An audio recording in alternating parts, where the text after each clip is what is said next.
Just briefly, I'm going to talk to you about the Maine Red Claws. So, as badly as I did on baseball, I had some fun. I was able to take a lot of what I learned and apply it to the NBA Development League. And the story, just real quickly, is in my real estate life, probably about 15 plus years ago, I did a deal with the Boston Celtics, and the Celtics at that time acquired Channel 25 and WEI, the radio station. Had no place to put them, so I had a building in Dedham, which you know where Channel 25 is now, that I owned, and I worked with them to put Fox 25 into that building. And when I did that, I'm a crazy basketball fan. I've had Celtic season tickets for about 30 years now. And this was back when they were in the Boston Garden. So I was doing a deal with the owners, and I kept dragging out the negotiations as we do it, like in the owner's dining room before the game.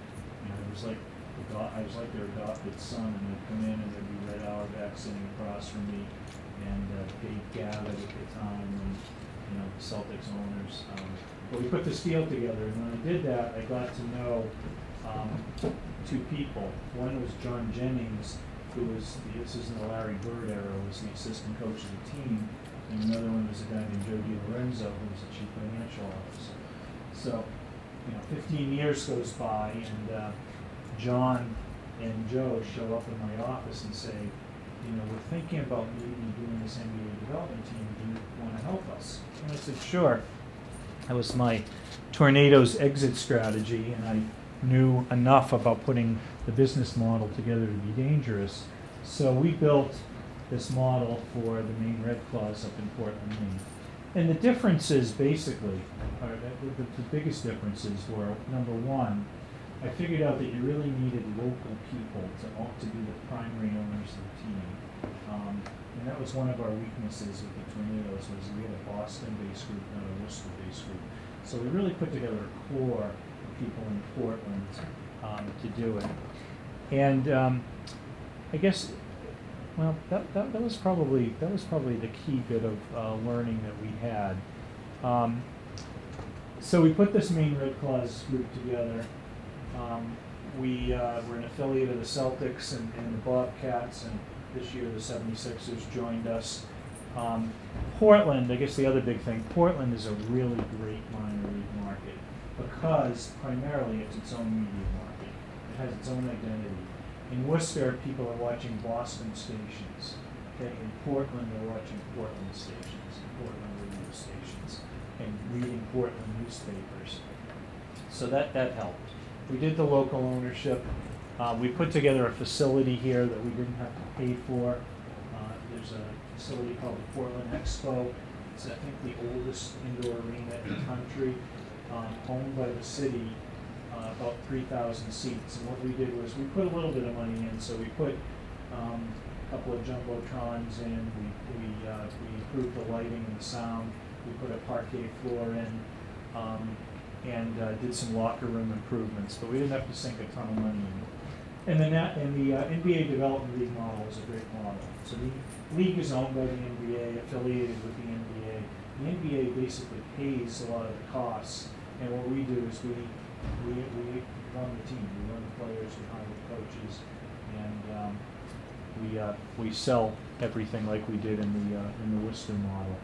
The first year we got Danny Ainge's son as our head coach. It was a strategic move. Got the Celtics really interested.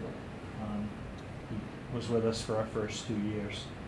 We've sold out every game for the first 2 years. Absolutely embraced by the city. We've done a lot of community activities that really has helped us a lot. We've had a very positive financial return, which is almost unheard of in startup minor league sports. And the league, the NBA Development League, has been successful. It provides a real service to NBA teams and has done well. Professional basketball makes its debut here in Portland tonight. Good evening, everyone. After 2.5 long years, the Maine Red Claws will finally play their long-awaited home opener tonight against the Springfield Armor. I like to see the pro level competition, so I'm really looking forward to seeing these Red Claws play their first game here. When Chad and I first heard about it, we were going to buy season tickets as soon as we were able to, and we were that excited about it. While the Red Claws are affiliated with both the Bobcats and the Celtics, the Boston flavor is unmistakable. Former Celtics assistant coach and scout John Jennings is now the president and GM in Maine, and he added his personal touch to the home opener. Thank you. Thank you. Have fun tonight, okay? Good luck. Nice to see you, sir. How are you? Fine, thank you. The Red Claws Celtics' roots run even deeper. Austin Ainge, the son of Boston GM Danny Ainge, is Maine's first head coach. All right, gentlemen, this is the first game. We've got a very excited city. This crowd is just dying to get behind you, so let's give them something to cheer about, all right? Let's give them something to start this off, this franchise, this team off in a good way. All right, let's bring it in. Come on. I have all the confidence in the world that he'll be very good at what he does because he's bright and he's prepared.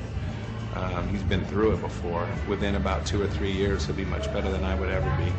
Good to see you. I apologize in advance. I'll be blocking your view all night, so I apologize in advance. Okay.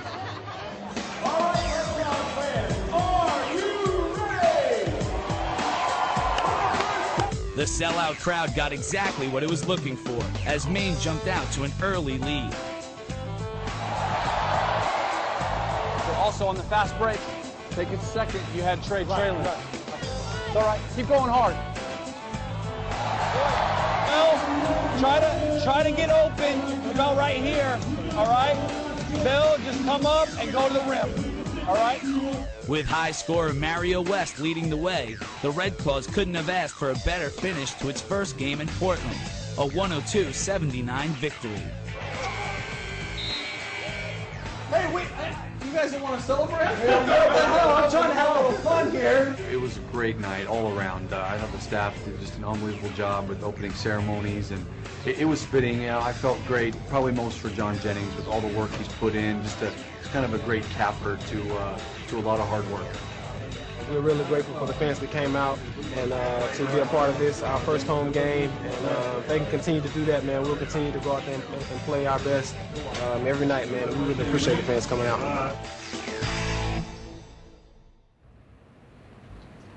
So what's fun about that is that players we have there are a lot closer to the major league level. So this year we had actually 3 players who ended up in the NBA before the end of the season. Sometimes it's just on 10-day contracts, but you're so close you can feel it. Austin lasted 2 years with us, and if anybody's a college basketball fan, we brought in a guy named Dave Lato, who was the coach at Virginia, and Northeastern guy as well, who's our new coach. So fun experience, and I can answer any questions on that. So just a couple of closing thoughts for those of you interested in working.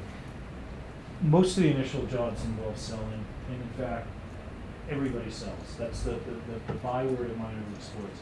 Everybody sells, whether you're selling tickets, merchandise, sponsorships. But if you're the radio broadcaster, you're probably selling in one way or another. You do everything. It's great experience. You get paid crap. It just, it's a hard way to start out, and you have to be willing to move. You have to find the geography where there are teams. But you can move up the ladder, and that's what I want to stress. A woman who was with us our first year in Worcester, stayed 2 years, ended up with a great job with the Red Sox.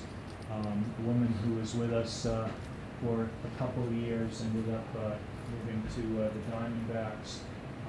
And people do move up the ladder, they really do. But getting the experience is really important. Great media opportunities, as I said before. If you want to broadcast, there's a team looking for you. Whether it's they broadcast on the internet, as many of them do, or live over the air, whether it's TV or radio, there's some great opportunities to do that. There's some great public address announcer opportunities as well. It is a real stepping stone. People do move up. Now, that's not to say that you can't start at the major league level, but it's tough. it's tough to find those jobs. If you can do it and network, great. But a lot of people move from this direction. In fact, one of our a guy who was one of our sales guys on the Red Claws for our first 2 years just left to go to I think the Phoenix Suns. So it does happen. And as I said, geographic flexibility. Be willing to follow the jobs. Get a lot of resumes out. Network as much as you can. And don't be afraid to call people. That's what I tell people. There's a young woman who is one of my daughter's teammates from Tufts. She really wanted to do something in minor league sports. We had coffee, and I said, call, she wanted to go to Texas. I said, call the president of the Austin Tornadoes. And she picked up the phone, called him. He said, sure, come on in. And she went down, and he offered her a job. So you'd be surprised that, people don't have 7 layers between you and them. So, don't be afraid to call them. So with that, I will end.